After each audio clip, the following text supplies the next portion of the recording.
السلام علیکم ورحمۃ اللہ وبرکاتہ۔ ایک انٹرسٹنگ سوال آیا ہے چینل پہ، اسے ڈسکس کرتے ہیں کہ سر یہ جو بندر ہیں کیا یہودی بندر بن گئے تھے یا بندر جو ہیں وہ یہودیوں سے آئے ہیں، یا بندر اور یہودی اب مکس ہو گئے ہیں، وہ یہودی جو بندر بن گئے تھے وہ اور جو بندر پہلے سے تھے وہ مکس ہو گئے، تو آگے جو نسل بندروں کی چل رہی ہے اس میں بندر انسان مکس ہوئے ہوئے ہیں، یا پھر یہودی پہلے آئے اور پھر یہودیوں سے پھر بندر شروع؟ یہ کیا کیا بہت سارے سوالات ملتے جلتے ہیں، میں نے چند سوالات تو جس نے بھی کیے ہیں، یہ ایک بہت ہمارے ہاں مفروضے بھی اس طرح کے بہت مشہور ہو گئے ہیں۔ لوگ یہ سمجھتے ہیں کہ بھائی یہودی بندر ہو گئے تو کچھ بندر یہودی تھے پہلے یا ان کی نسل ہیں جو یہ ایسی بات نہیں ہے۔ دیکھیں قرآن کریم میں دو مقامات ہیں جو میں آج آپ سے ذکر کرنا چاہتا ہوں یہاں پہ۔ ایک اس کے اندر سورہ البقرہ میں آیا نمبر 65، وہاں پہ اختصار سے ہے، پھر سورۃ الاعراف میں جہاں ذرا تفصیل سے وہاں جائیں گے تو اللہ سبحانہ و تعالیٰ نے سورۃ البقرہ میں جہاں پر یہود کی بنی اسرائیل کی بہت ساری چیزوں کو ڈسکس کیا، وہاں ایک جگہ فرمایا وَلَقَدْ عَلِمْتُمُ الَّذِينَ اعْتَدَوْا مِنْكُمْ فِي السَّبْتِ فَقُلْنَا لَهُمْ كُونُوا قِرَدَةً خَاسِئِينَ، اور یقیناً تمہیں معلوم ہے، وَلَقَدْ عَلِمْتُمْ الَّذِينَ ان لوگوں کے بارے میں، اعْتَدَوْا مِنْكُمْ جنہوں نے تم میں سے سرکشی کی، فی السبت ہفتے کے قانون کے معاملے میں، فَقُلْنَا لَهُمْ تو ہم نے انہیں حکم دیا کیا کہ کونو ہو جاؤ قِرَدَةً بندر خاسئین دھتکارے ہوئے۔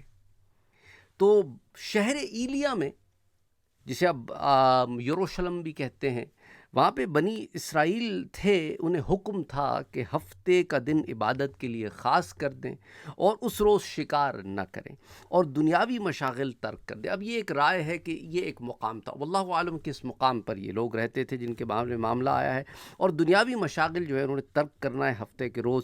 ان کے ایک گروہ نے یہ چال چلی کہ وہ جمعے کے دن شام کے وقت دریا کے کنارے بہت سے گھڑے کھود دیتے تھے اور ہفتے کے دن ان گڑھوں تک نالیاں بناتے جن کے ذریعے پانی کے ساتھ آ کر مچھلیاں گڑھوں میں قید ہو جاتی، اور اتوار کے دن انہیں نکالتے اور کہتے کہ ہم مچھلی کو پانی سے ہفتے کے دن تو نہیں نکالتے، یہ کہہ کر اپنے دل کو تسلی دیتے۔ یہ معاملہ 40 سال تک یا بعض روایات میں 70 سال تک چلتا رہا۔ حضرت داؤد علیہ السلام کا جب زمانہ آیا تو انہوں نے ان لوگوں کو اس سے منع کیا اور کہا کہ دیکھو ہفتے کے دن تمہیں مچھلی پکڑنے سے منع کیا گیا ہے، یہ جو تم نے نالے بنا کر مچھلیوں کو پانی اندر لے لیا ہفتے کے دن، اور یہ سمجھ رہے ہو کہ ہم نے ہفتے کے دن تو شکار نہیں کیا، شکار میں پکڑنا بھی داخل ہوتا ہے۔ کوئی بھی ایسا عمل کرنا جس کا تعلق پکڑنے سے ہو وہ منع ہے، تم نے یہ کام نہیں کرنا۔ لیکن ان میں سے اس جماعت نے ان کی بات نہ سنی تو اللہ سبحانہ و تعالیٰ نے حضرت داؤد نے پھر ان کے لیے یہ دعا کی کہ اللہ انہیں عذاب دے، بددعا دی انہیں، تو اللہ نے انہیں بندروں کی شکل میں مسخ کر دیا، اور بعض مفسرین نے فرمایا کہ نوجوان بندروں کی شکل میں ہو گئے اور بوڑھے خنزیروں کی شکل میں مسخ ہو گئے۔ ان کی عقل اور ان کے حواس تو باقی رہے مگر بولنے کی صلاحیت ان سے زائل ہو گئی، چلی گئی، ان کے جسموں سے بدبو آتی اور اپنے حال پر روتے رہے یہاں تک کہ 3 دن میں سب ہلاک ہو گئے، ان کی نسل باقی نہ رہی، اور یہ لوگ 70,000 کے قریب تھے۔ تو بات سمجھ میں آ گئی آپ کو، یہ ان کو عذاب ہوا تھا کہ وہ بندر کی شکل میں تبدیل ہو گئے یا خنزیر کی شکل میں یا مکسچر آف دا ٹو، بعض خنزیر بعض بندر۔ وہ بات نہیں کر سکتے تھے لیکن سمجھ سکتے تھے، ان کے جسموں سے بو آتی تھی، وہ اس حال میں 3 دن تک رہے اور اس کے بعد سب ہلاک ہو گئے۔ تو بعد کے بندر ان کی اولاد سے نہیں ہیں، نہ یہ آج کل کے بندر ان کی اور بندروں کی مکس اولاد سے، ایسا کوئی معاملہ نہیں ہے۔ ان لوگوں پر یہ عذاب آیا تھا، 3 دن کے اندر یہ سب ختم ہو گیا، آج ان کی کوئی نسل باقی نہیں ہے۔ تو یہی معاملہ روح البیان میں سورہ بقرہ کی اس آیہ کے تحت یہ تفسیر موجود ہے۔ تفسیر عزیزی میں بھی یہ موجود ہے، اور اس واقعے کی تفصیل سورہ الاعراف میں بھی ہے، جہاں میں آپ کو ابھی لیے چلتا ہوں۔ لیکن یاد رہے، اس پہ مفتیان کرام یہ کہتے ہیں کہ حکم شرعی کو باطل کرنے کے لیے ہیلے کرنا یہ حرام ہے، جو اس آیت سے یہاں پہ ثابت ہوتا ہے۔ اچھا، اب آ جائیں، میں آپ کو لیے چلتا ہوں سورۃ الاعراف میں آیا نمبر 165 کے اراؤنڈ، جس میں اللہ سبحانہ و تعالیٰ، بلکہ 163 سے 167 کے درمیان یہ جو آیات ہیں، 63 64 163 164 165 166، یہ 4 آیتیں سورۃ الاعراف کی، اور اللہ فرماتا ہے کہ وَاسْأَلْهُمْ عَنِ الْقَرْيَةِ الَّتِي كَانَتْ حَاضِرَةَ الْبَحْرِ، اور ان سے اس بستی کا حال پوچھو جو دریا کے کنارے پر تھی۔ اذ یعدون فی السبت اذ تأتیہم حیتانہم یوم سبتہم شرعا ویوم لا یسبتون لا تأتیہم۔ تو اب ان کے ساتھ یہ آزمائش کا معاملہ ہوا کہ ہفتے کے دن وہ حد سے بڑھنے والے ہو گئے، انہیں ان کے گناہوں کے سبب ایک امتحان میں مبتلا کیا گیا۔ تو اللہ سبحانہ وتعالیٰ ایسی کسی کو امتحان میں نہیں مبتلا کرتا۔ ان گناہگار لوگوں نے کہ امتحان ہوا، اور ان سے کہا گیا کہ بھئی ہفتے کے دن تم نے مچھلی نہیں پکڑنی، دریا کے کنارے رہتے ہیں اور یہیں پر ان کا سارا معاملہ ہے۔ تو جب ہفتے کے دن آتا تو مچھلیاں تیرتی رہتی اور آسانی سے پکڑی جا سکتی تھیں، اور باقی دن 6 دن مچھلیاں نہیں آتی تھیں اور پکڑنے میں مشقت تھی، دقت تھی۔ تو اس کو اللہ نے بیان کیا، جب ہفتے کے دن تو مچھلیاں پانی پر تیرتی ہوئی ان کے سامنے آتیں، اور جس دن ہفتہ نہ ہوتا اس دن مچھلیاں نہ آتیں۔ اسی طرح ہم ان کی نافرمانی کی وجہ سے ان کی آزمائش کرتے۔ تو اللہ نے یہ بتا بھی دیا کہ کس وجہ سے انہیں اس آزمائش میں مبتلا کیا گیا تھا۔ کذالک نبلوہم بما کانوا یفسقون، یہ فسق کرتے تھے، فاسق لوگ تھے، کھلم کھلا بھی گناہ کرتے تھے اور گناہ گار تھے، اور انہیں جب ان کے گناہوں کے بارے میں بتایا جاتا تھا تو یہ صحیح راستے پر بھی نہیں آتے تھے، تو پھر اس کے نتیجے میں انہیں اس امتحان میں ڈالا گیا۔ وَإِذْ قَالَتْ أُمَّةٌ مِّنْهُمْ لِمَ تَعِظُونَ قَوْمًا اللَّهُ مُهْلِكُهُمْ أَوْ مُعَذِّبُهُمْ عَذَابًا شَدِيدًا۔ تو اب ان لوگوں میں گروہ پیدا ہو گئے۔ ان میں سے ایک گروہ نے کہا تم ان لوگوں کو کیوں نصیحت کرتے؟ اچھا، اب اس کے اندر جو 3 گروہ ہوئے نا، ان میں سے ایک گروہ وہ ہوا جو نصیحت کرتا تھا کہ دیکھو ایسا نہ کرو، اللہ نے منع کیا ہے۔ تو جیسے میں نے آپ کو سورہ بقرہ میں بتایا کہ وہ کرتے کیا تھے کہ ہفتے کے دن مچھلی نہیں پکڑتے تھے، لیکن گڑھے کھود دیتے تھے تو پانی کے ساتھ مچھلیاں ادھر آ جاتی تھیں، اور پھر ان مچھلیوں کو اگلے 6 دن آرام سے مزے سے پکڑتے تھے۔ تو ایک گروہ نے کہا کہ ایسا نہ کرو، یہ بھی مچھلی پکڑنے میں ہی شمار ہوگا۔ اچھا، پھر دوسرا گروہ جو تھا وہ کہنے لگا کہ تم ایسے لوگوں کو کیوں نصیحت کرتے ہو جنہیں اللہ ہلاک کرنے والا ہے یا انہیں سخت عذاب دینے والا ہے، تمہاری نصیحتوں کا ان پر کوئی اثر نہیں ہونا۔ یہ دوسرا گروپ ہو گیا۔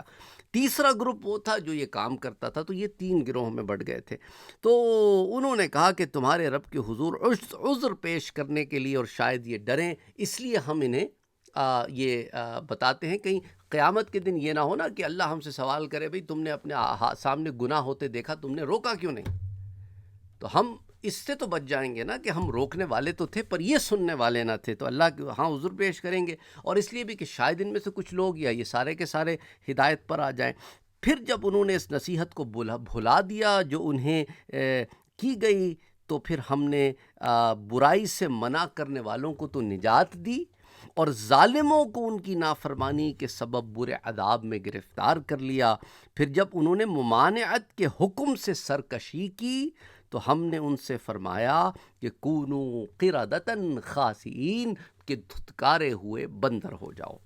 اب اس میں تفصیلات آتی ہیں تفسیر ساوی میں، اسی طرح تفسیر خازن میں، تفسیر بیداوی میں، اور پھر اور بھی مختلف در منصور میں بعض تفصیلات آتی ہیں۔ تو وہ میں تفصیلات اب آپ کے ساتھ شیئر کرنا چاہتا ہوں کہ حضور صلی اللہ علیہ وآلہ وسلم نے جب یہ نا وَاسْأَلْهُمْ، ان سے پوچھو، کن سے پوچھو؟ حضور سے فرمایا اللہ نے کہ ان یہود سے پوچھو جو مدینے میں رہتے ہیں، کہ یہ بھی تو کفر کرتے ہیں، کیا ان سے یہ بھول گئے ہیں کہ انہی کے آباء و اجداد سے مراد یہ ہے کہ ان کی سب یہود تھے نا، سب بنی اسرائیل تھے، تو بنی اسرائیل میں ان لوگوں کا حال بھول گئے ہیں جنہوں نے اللہ کے حکم کی مخالفت کی تھی، تو ان کے ساتھ کیا ہوا تھا؟ کیا یہ اس چیز کو بھول بیٹھے ہیں؟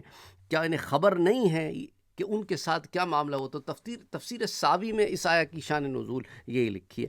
اور اس آیت میں خطاب حضور صلی اللہ علیہ وآلہ وسلم سے ہے کہ آپ اپنے قریب رہنے والے یہودیوں سے ان لوگوں کے بارے میں دریافت کریں، شاید اس سے پھر ان لوگوں کو پتہ ہو، کوئی ڈائریکشن ملے اور یہ بھی ہدایت کی طرف آ جائے. تفسیر خازن میں بھی اسی طرف. اچھا، عن القریہ کا جو ذکر ہے نا اس آیہ مبارکہ میں، وَاسْأَلْهُمْ عَنِ الْقَرْيَةِ، جیسا میں نے آپ کو بتایا اس کے بارے میں علماء میں اختلاف ہے. حضرت عبداللہ ابن عباس نے فرمایا کہ وہ مصر اور مدینے کے درمیان ایک بستی تھی. ایک قول یہ ہے کہ مدین اور طور کے درمیان ایک بستی تھی. امام زہری نے فرمایا کہ وہ قریہ طبریہ شام ہے، اور حضرت عبداللہ ابن عباس سے ایک روایت یہ بھی ہے کہ وہ بستی مدین ہے، اور بعض کے نزدیک وہ بستی ایلا ہے، ایلا کی بستی ہے. تفسیر خازن میں، تفسیر بیداوی میں تمام آراء موجود. اچھا، اب جو اللہ نے فرمایا اس آیت سے کہ اس واقعے کی جو تفصیلات آتی ہیں کہ اس بستی میں رہنے والے بنی اسرائیل، اللہ سبحانہ و تعالیٰ نے ان کے لیے ہفتے کا دن عبادت کے لیے مخصوص کیا تھا، اور دنیاوی مشاغل سے انہیں منع کیا تھا، اور ہفتے کے دن شکار بھی ان پر حرام فرما دیا تھا. تو جب یہ معاملہ ہوا اور مچھلیاں ہفتے کے دن ہی آزمائشاً اوپر آتیں، تو انہوں نے وہ گڑھے کھودے جس میں مچھلیاں قید ہو جاتیں، اور ایک عرصے تک وہ یہ کام کرتے رہے، جس کا میں نے آپ کو ذکر بتایا کہ بعض مفسرین کے نزدیک 40، بعض کے نزدیک 70 سال تک یہ معاملہ چلتا رہا. تو 1/3 1/3 تو ان کو منع کرنے والے تھے، 1/3 خاموش رہنے والے تھے، اور 1/3 یہ گناہ کرنے والے تھے. تو جب مچھلی کا شکار کرنے والے لوگ اس معصیت سے باز نہ آئے، گناہ سے باز نہ آئے، تو منع کرنے والے گروہ نے ان سے کہا کہ ہم تمہارے ساتھ ہر قسم کا میل برتاؤ ختم کرتے ہیں. اس کے بعد انہوں نے گاؤں کو تقسیم کر کے درمیان میں ایک دیوار کھینچ دی. منع کرنے والوں کا ایک دروازہ الگ تھا جس سے وہ آتے جاتے تھے، اور گناہ گاروں کا دروازہ الگ تھا جس سے وہ آتے جاتے تھے. حضرت داؤد علیہ السلام نے ان گناہ گاروں پر لعنت کی. تو ایک روز منع کرنے والوں نے دیکھا کہ خطا کاروں میں سے کوئی شہر سے باہر نہیں نکلا. تو انہوں نے جب دیوار کے ادھر دیکھا، وہ ایک تو خیال کیا کہ شاید شراب نوشی کے بھی عادی تھے، یہ گناہوں میں پڑے ہوئے تھے، ہر قسم کے فسق کرتے تھے، کہ اس میں نشے میں مدہوش ہوں گے. انہوں نے دیوار کے اوپر چڑھ کے دیکھا تو دیکھا اندر تو بندر ہی بندر ہیں، کہ انہیں بندروں کی صورت میں مسخ کر دیا گیا ہے. اب یہ لوگ دروازہ کھول کر اندر داخل ہوئے تو وہ بندر اپنے رشتہ داروں کو پہچانتے اور ان کے پاس آ کر ان کے کپڑوں کو سونگھتے، اور یہ لوگ ان بندر ہو جانے والوں کو نہیں پہچانتے تھے کہ یہ جو قریب آ کے ہمارے کپڑے سونگھ رہا ہے، یہ ہمارا کون سا رشتہ دار ہے، کیونکہ وہ بندر تو سارے ایک ہی جیسے معلوم ہوتے ہیں، ہم کو تو نہیں، لیکن وہ پہچاننے لگے بندر کہ یہ ہمارے رشتہ دار تھے یا انسان. تو اب ان لوگوں نے بندر ہو جانے والوں سے کہا کہ ہم لوگوں نے تمہیں اس سے منع نہیں کیا تھا؟ انہوں نے سر کے اشارے سے کہا ہاں. اس کے بعد 3 دن کے بعد وہ سب ہلاک ہو گئے، اور منع کرنے والے سلامت رہے. اور حضور صلی اللہ علیہ وآلہ وسلم نے انہی واقعات کی طرف خبر دی یہودیوں کو. تو تفسیر خازن میں اس کی تفصیلات یہ آتی ہیں. تو اس واقعے میں ان لوگوں کے لیے فقہا لکھتے ہیں کہ بڑی عبرت ہے جو شرعی احکامات کو باطل کرنے اور اپنی خواہشات کے مطابق ڈھالنے کے لیے ہیلوں بہانوں کا سہارا لیتے ہیں.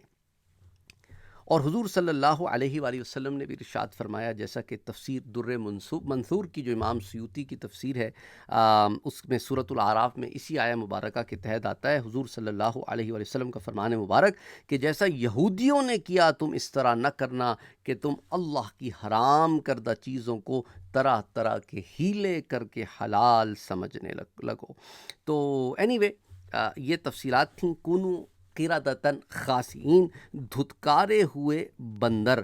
حدیث میں آتا ہے، حضرت عبداللہ ابن مسعود رضی اللہ تعالی عنہ فرماتے ہیں کہ ایک شخص نے عرض کی کہ یا رسول اللہ صلی اللہ علیہ وآلہ وسلم، کیا بندر اور خنزیر جو آج کل ہمارے زمانے میں موجود ہیں، کیا یہ وہ مسخ شدہ لوگ ہیں جن کے چہرے بگاڑ دیے گئے تھے، کیا یہ ان کی اولادیں ہیں؟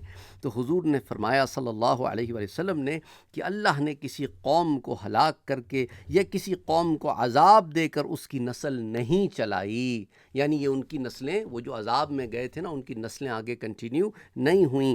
اور بندر اور خنزیر تو ان سے پہلے بھی ہوتے تھے، یعنی بندر اور خنزیر کا انسانوں سے کوئی تعلق نہیں ہے. یہاں ڈارونزم کی بھی جڑ کاٹ دی گئی، جو کہ ایک تھیوری، ایک مفروضہ ہے، اس کو حقیقت بنا کے لوگ پیش کرنے کی کوشش کرتے ہیں. آپ جانتے ہیں کیا کہتے ہیں اس کو؟ ڈارونس تھیوری کہتے ہیں نا، تھیوری ہے، اس کو فیکٹ بنا کے لوگوں کے سروں کے اوپر سوار کیا ہوا ہے.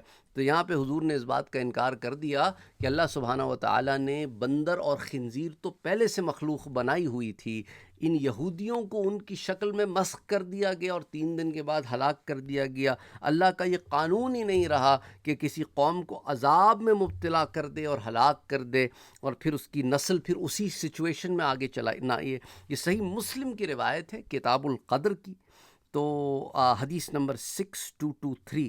تو لہٰذا جو موجودہ بندر ہیں اس قوم کی اولاد میں سے نہیں ہیں، نہ موجودہ خنزیر اس قوم کی اولاد میں سے ہیں، کیونکہ وہ قوم تو ختم ہو گئی۔ تو میں سمجھتا ہوں اس سے آپ کے سوال کا جواب مل گیا ہوگا۔